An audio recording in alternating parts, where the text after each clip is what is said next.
আমি বৰ্তমানে মুসলমান হিমন্ত বিশ্ব শৰ্মাৰ নেতৃত্বাধীন চৰকাৰে অন্যায় অত্যাচাৰ কৰি আছে। ভাৰতীয় মানুহক তেওঁলোকে পুজবেক কৰিছে। এই পুজবেক মানুহৰ সম্পূৰ্ণ ভাৰতীয় অত্যাচাৰ কৰাইছে। গতিকে এই অত্যাচাৰ কৰিছে কৰিব পৰা নাই। তেওঁলোকে সাম্প্ৰদায়িকভাৱে কৰিছে। এই বন্ধ কৰিব হিমন্ত বিশ্ব শৰ্মাৰ অপহৰণ হিমন্ত পেলাব লাগিব। কাৰণ এই অন্যায় হিমন্ত বিশ্ব শৰ্মাই মানুহক বাৰম্বাৰ টাৰ্গেট কৰিছে। মুছলমানৰ ঘৰ দুৱাৰ ভাঙিছে, মুছলমানৰ দৰগাহ ভাঙিছে। আৰু কিমান সহ্য কৰিব এইখন দেশৰ নাগৰিক আৰু কিমান সহ্য কৰিব মুছলমানসকল?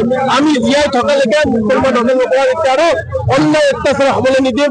হয় আমি মৰিম, নহয় আমি ন্যায় আৰু উন্নতিৰ জয় কৰিম। গতিকে হিমন্ত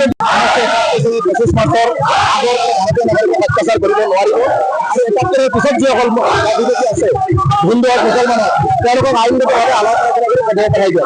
এইবিলাক দেখা গৈছে বৰ্ডাৰ অসমৰ মুখ্যমন্ত্ৰী জোৰ জুলুমতে গৰু ছাগলী পেলাই দিয়াৰ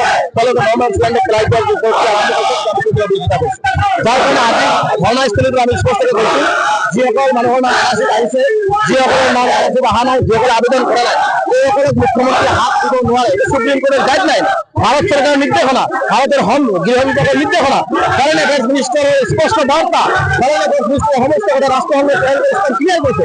যদি এই সকল মানুষকে হাত দিব নোৱাৰে, বিভাগে কেছ কৰি থকা হাত দিব নোৱাৰে, সেইবিলাক মানুহকে হাত দি অন্যায় কৰে। গতিকে অমানৱীয় কাৰ্যৰ ঘটাই কৰি আছে।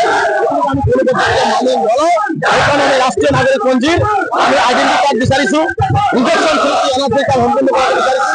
আৰু ফৰেনাৰ্ছৰ নামত যি অন্যায় অত্যাচাৰ অসমৰ সঞ্চালন কৰিছে এইটো বন্ধ কৰাৰ দাবীত তাৰমানে ৰাজ্য সমন্বয় কমিটিয়ে দিছোঁ।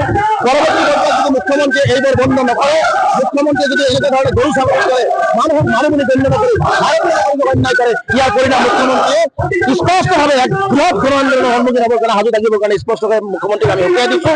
আৰু মুখ্যমন্ত্ৰীক এনেকুৱা ধৰণৰ নিকৃষ্ট কাম কাম নকৰিবৰ কাৰণে আহ্বান জনাইছোঁ। আৰু তেওঁলোকে যদি বাংলাদেশী আছে চালি জাৰি চাই বাংলাদেশৰ লগত বাংলাদেশ পঠাই দিয়ক, আমি সহযোগিতা কৰিম। কিন্তু ভাৰতীয় নাগৰিকৰ হাত দিলে কিন্তু পৰিণাম চৰকাৰে বুজিব লাগিব।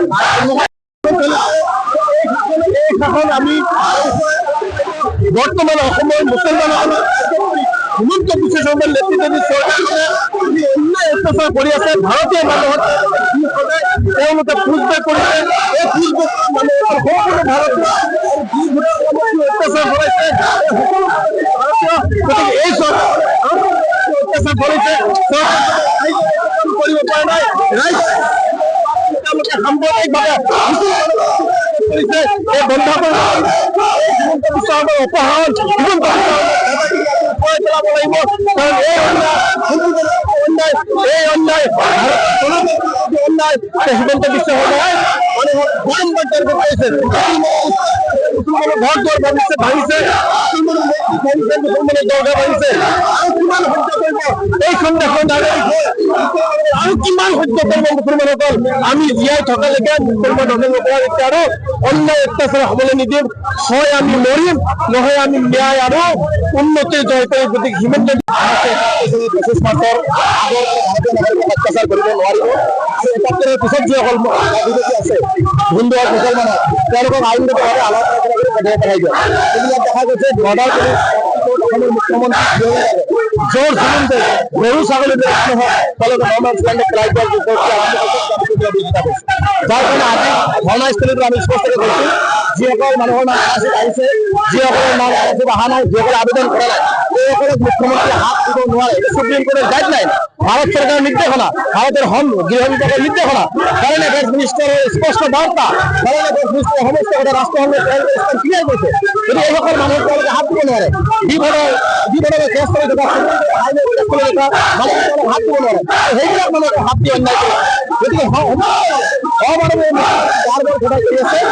আমি কোনো পদ্ধতিতে মানি নলওঁ সেইকাৰণে আমি ৰাষ্ট্ৰীয় নাগৰিক পঞ্জীৰ আমি আইডেন্টি কাৰ্ড বিচাৰিছো ইনজেকশ্যন ফ্ৰী এনাৰ্জি কাৰ্ড সম্পূৰ্ণ কৰিব বিচাৰিছো আৰু ভৰণেশ্বৰ নামত যি অন্য অত্যাচাৰ অসমৰ সঞ্চালন কৰিছে এইটো বন্ধ কৰাৰ দাবীত তাৰমানে ৰাজ্য কাৰ্যসূচী সমন্বয় কমিটিয়ে দিছো পৰৱৰ্তী পৰ্যায়ত যদি মুখ্যমন্ত্ৰীয়ে এইবোৰ বন্ধ নকৰে মুখ্যমন্ত্ৰীয়ে যদি এনেকুৱা ধৰণে গৰু ছাগলী কৰে মানুহক মানুহ বুলি গণ্য নকৰি ভাৰতীয় নাগৰিকক অন্যায় কৰে ইয়াৰ পৰিণাম মুখ্যমন্ত্ৰীয়ে স্পষ্টভাৱে এক বৃহৎ গণ আন্দোলনৰ সন্মুখীন হ'বৰ কাৰণে সাজু থাকিবৰ কাৰণে স্পষ্টকৈ মুখ্যমন্ত্ৰীক আমি সকীয়াই দিছো আৰু মুখ্যমন্ত্ৰীক এনেকুৱা ধৰণৰ নিকৃষ্টতম কাম নকৰিবৰ কাৰণে আহ্বান জনাইছো আৰু তেওঁলোকে যদি বাংলাদেশী আছে চালি জাৰি চাই বাংলাদেশৰ লগত বাংলাদেশ ঘূৰাই দিয়ে আমি সহযোগিতা কৰিম কিন্তু ভাৰতীয় নাগৰিকৰ হাত দিলে কিন্তু পৰিণাম চৰকাৰে বুজিব লাগিব যিকোনো খবৰৰ বাবে যোগাযোগ কৰক 7099017330 লগতে 7099017110 নম্বৰত।